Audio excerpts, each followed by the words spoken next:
Lagu Beatles pertama yang pernah aku dengar adalah Golden Slumbers di sebuah film animasi. Tanpa aku sadari, ini akan memulai sebuah fase dalam hidupku. Fase gitar. Pada saat aku merekam video ini, aku baru 8 bulan bermain gitar. Dan itu bermula dari sebuah film animasi konyol yang mempunyai soundtrack luar biasa. Lama-kelamaan, aku masuk ke fandom Beatlemania, yang aku mengenal siapa yang menulis lagu-lagu tersebut. Paul McCartney. Dan di video kali ini kita akan membahas gitar-gitarnya pada era The Quarrymen sampai pecahnya The Beatles pada tahun 1970. Halo guys, kembali di channel Kevin dan ini adalah episode pertama dari Beatle Talk. James Paul McCartney lahir pada tanggal 18 Juni 1942 di Liverpool. Sejak kecil, Paul diperkenalkan ke dunia musik oleh ayahnya James McCartney yang adalah sebuah pianis dan pemain trompet. Karena itu, pada tahun 1956 saat Paul berulang tahun ke-14, ayahnya mengkadokan Paul sebuah trompet terbuat dari silver. Paul pun belajar memainkan trompet, tetapi suatu hari dia mendengarkan sebuah skiffle group bermain di radio rumahnya. Karena ini pun dia menukar trompet tersebut untuk sebuah gitar Zenith akustik non-cutaway dengan F-Holes hollow body. Dia pun terkenal bilang, "Aku tak bisa bernyanyi dengan itu di mulutku," membahas trompet pemberian ayahnya itu. Pada awalnya, Paul kesusahan memainkan gitar Zenith dengan tangan kanan. Jadi dia putar balikkan gitar tersebut dan sejak saat itu dia bermain kidal. Pada tahun yang sama, Paul bertemu dengan George Harrison di bus menuju sekolah dan mereka pun berteman sejak saat itu. Maju pada tahun 1957, sebuah skiffle group dengan nama The Quarrymen bermain di halaman gereja Saint Peter. Dan teman Paul pun mengajak Paul untuk melihat grup tersebut. Paul pun suka dengan penampilannya sampai dia beraudisi, ingin menjadi personil grup tersebut. Dan di situ dia bertemu dengan John Lennon. Banyak yang bilang bahwa Paul membawa gitar Zenith-nya untuk beraudisi ke John. Tetapi juga ada banyak yang bilang dia bermain gitar milik John terbalik. Dia bermain lagu 20 Flight Rock dan dia pun masuk ke grup The Quarrymen. Tak lama kemudian George Harrison yang dia temui di bus pun masuk ke Quarrymen juga. Dari tahun 1957 sampai 1959, Paul akan terus menggunakan gitar Zenith-nya. Sampai pada tahun 1960 pada saat The Silver Beatles berada di Hamburg, Jerman. Yang di situ dia membeli gitar baru, yaitu adalah sebuah gitar Rossetti Solid 7 Electric tanpa F-Holes dengan 2 pickups di Hessis Music Shop untuk 21 pound sterling. Sama seperti gitar Zenith-nya, dia bermain kidal dengan senarnya dibalikkan. Dia akan memainkan gitar itu selama The Silver Beatles berada di Hamburg, Jerman. Tetapi pada tahun 1961, Stu Sutcliffe, teman baik John dari sekolah seni dan pemain bassnya The Silver Beatles pun keluar dari grup. Ini membuat mereka tak punya pemain bass dan tak ada yang mau mengambil posisi tersebut. Sampai Paul pun terpilih menjadi pemain bass yang baru. Dia tak ingin membeli bass karena sudah menghabiskan uangnya untuk mengecat Rossetti-nya ke warna sunburst. Dia pun punya ide untuk membuat Rossetti-nya tersebut menjadi bass.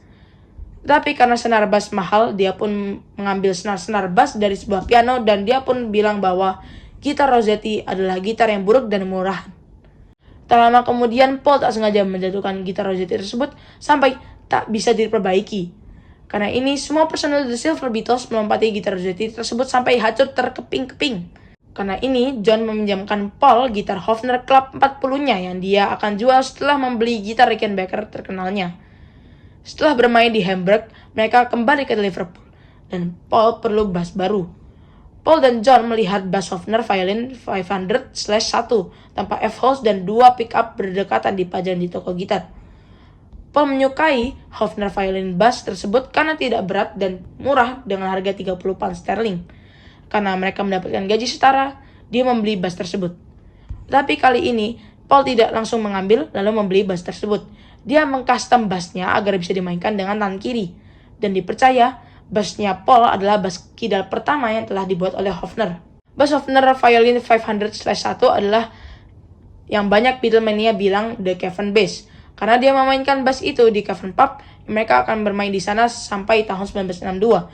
Pada saat Brian Epstein melihat penampilan mereka dan menjadi manajer mereka. Cavern Bass ini akan hilang untuk 51 tahun sampai ditemukan lagi tahun ini. Bass itu dipercaya dicuri saat sesi Let It Be pada tahun 1969. 1963 mulainya fase Beatlemania yang adalah fase di mana anak remaja perempuan tergila-gila dengan John, Paul, George, dan Pete Best. Maksudku Ringo Starr. Sorry. Pada tahun tersebut, Hofner membuatkan Paul sebuah bass kidal baru yang adalah bass Hofner Violin 500/1 lagi. Cuman kedua pickupnya dijauhkan. Dia akan memainkan bass tersebut di Ed Sullivan Show pada Februari 1964. Pada tahun yang sama, Paul ditunjukkan sebuah bass kidal Rickenbacker berwarna merah dengan silver plate. Dia akan memulai memakai bass ini pada album Sgt. Pepper's Lonely Hearts Club Band, Magical Mystery Tour, dan lagu-lagu seperti Penny Lane dan Strawberry Fields Forever.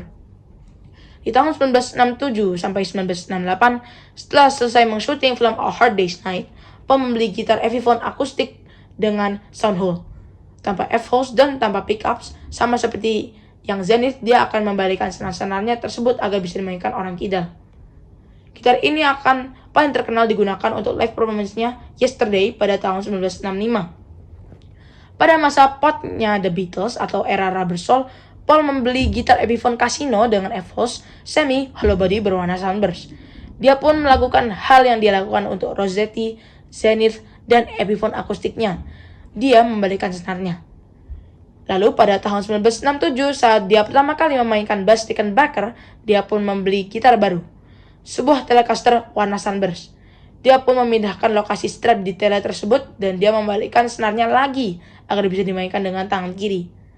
Aslinya masih banyak lagi gitar dan bass milik Paul McCartney, tetapi kita akan berhenti di sini saja.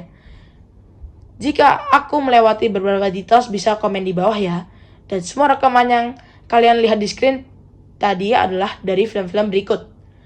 Tapi, terima kasih telah menonton. Jangan lupa subscribe, like, dan share bagi teman kalian yang suka menonton. Hope you enjoy, and see ya!